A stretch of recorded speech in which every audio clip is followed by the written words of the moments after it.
You have some adoring fans here, Eastman grads. We're almost through. You're almost ready to spring free, and I know it's going to feel pretty good.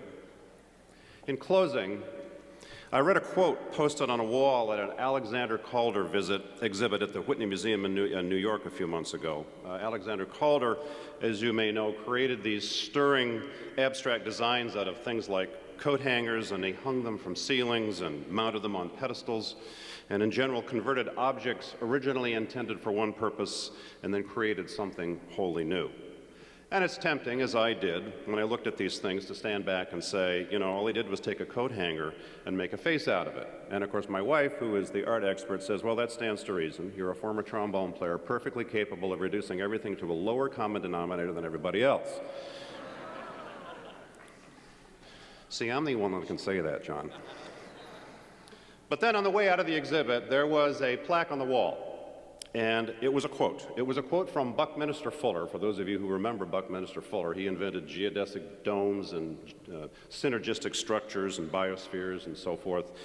And the quote from Fuller at the Whitney went like this. It was one way to look at change, and it wasn't the only one, but the quote said, "You cannot change things by fighting the existing reality. To change something, build a new model that makes the existing model obsolete. You can take the same materials and build something new. You can take traditional musical materials and build something new." And so this brings us to you, the graduates of Eastman's class of 2009. We live in a time of unprecedented, turbulent change. If there's one thing that the past 9 months have taught all of us, it's that some long-standing institutions, be they religious or financial, civic or artistic, are certainly under stress. But that's always the way it's happened. It's a fundamental precept of quite natural change, and it wakes us up to real urgencies and certainly causes us to think about things differently. Certainly our relationships with what we do. And with respect to music, the music that we love and hold dear, does this mean that everything is tumbling? Absolutely not.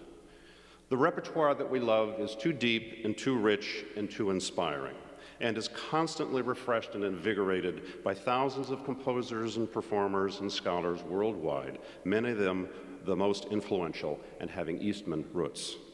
But the fact is you're graduating at one of the most extraordinary times in history, at a time when music, like all great changes and great epics, is being unshackled from convention, seizing on new opportunities and realities, and becoming, yes, more culturally aware.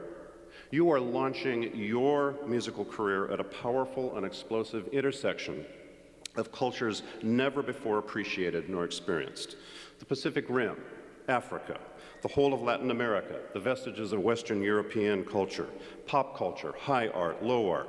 It's this one gigantic hyperkinetic energy field of imagery and sound. And with Eastman students as captains of this ship, I am utterly confident that this will become a great and indeed consequential music. Now there's a time and a moment when we know that we have to let go, us, and we have faith that the work that we've done in providing you with the musical fundaments will set you free to do your next good work, perhaps building out of your repertoire a whole new model of musical engagement. These fundaments, skills and perspectives in music history, music theory, performance, counterpoint, orchestration, composition, entrepreneurship, these form your toolbox for tomorrow. All that said, I think that there are a couple of issues that I think must come to bear into this discussion. One of them having to do with purpose, and the other having to do with grounding. For in some respects, so much of our chatter about the future of music concentrates around what's in it for us. And I've been reading this quirky book by a French author named Muriel Barberry, and it's called The Elegance of the Hedgehog. And the hedgehog refers to a homely concierge in an upscale Parisian apartment building. And she appears to be dull, but in fact she's really quite sharp. And so she poses this question. What is the purpose of intelligence if it is not to serve others? So might we replace intelligence with music? As in, is there another purpose for my music other than just my own personal self-expression? You know, somebody to buy it and applaud after I've played it, so audiences can be entertained or enlightened, turned on by our amazing wizardry or musical insights. There's a faculty member on stage, I am told, who once addressed a student after hearing her play. And this very insightful artist teacher said, "I know what's in it for you, but what's in it for them?" What's the purpose of our music if not to serve others? My French author goes on, quote, "The only thing that matters is your intention. Are you elevating thought and contributing to the common good, or rather joining the ranks whose only purpose is its own perpetuation," end quote. Or, for the purposes of our discussion, are we elevating music to contribute to the better common good? Are we expressing and engaging our music in a way that has more to do with our listeners and less to do with ourselves? It seems that your music will be enriched by created conversations with people, one by one. Conversations in which your music extends a hand and invites you and others into your domain and vice versa. This desire to be in the domain of others may in fact be one of the missing synergies of today. We look out sometimes on a small audience and ask, why aren't they involved in our lives?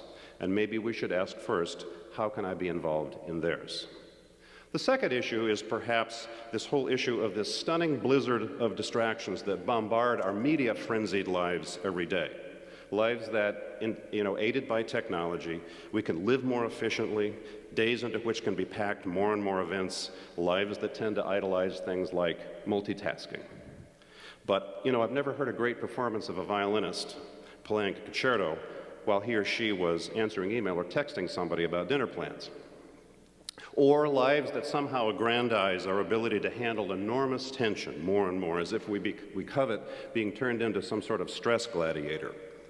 But it seems to me that music, though about many things, is fundamentally about precious, developed relationships, focused relationships, relationships with the musical page, with our colleagues, a voice, a muse, a well-tended garden of intense conversations whose qualities are enriched by their connection with others, real people, not in the abstract, created conversations with people we love to hear and revere and maybe pay for our music making because we've taken time to pay attention. And I've always been mystified by this phrase. To be involved in the act of attention, you have to pay. You have to invest something of yourself. My little piece of simple advice to you, graduates of 2009, is to continue to make music your way of life. This may sound silly, but one of the realities of having to sustain yourself is that it gets harder and harder to maintain those sacred musical rituals. The writer Gail Scher wrote, quote, "A habit is the link between inspiration and self-realization," end quote. And the habit of constant listening and gardening this musical soil will indeed be your inspiration. Finally, maybe one of the most sustaining qualities of an Eastman education has to do with the values that your faculty imparted. You've not only received very high-grade musical and intellectual content, but also a deep appreciation for the committed way that you must do your work. To fuse these firm habits of work into your ultimate play. The how, I guess, as opposed to the what, as in life is how you spend your time. Your gained ritual will help ground you as you succeed and as you fail and try again and again, because that too you must. Fail, and a lot, because if you don't risk, you risk losing yourself. Rhythm is one of music's most compelling features, and it is rhythm, in fact, that grounds us in such times of turbulence. And remaining balanced and grounded is not to be taken lightly. There's a great saying in the Tao Te Ching that goes like this: success is as dangerous as failure.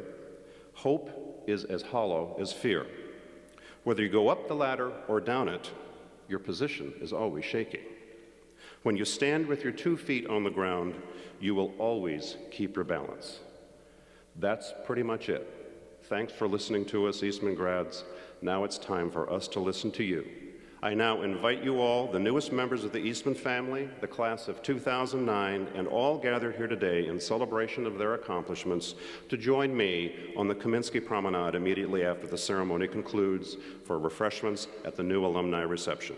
Now we request that you please rise for our recessional march and remain in your places until the academic community has left the theater. Graduates of the Eastman class of 2009, it's time to bring it on home. Congratulations.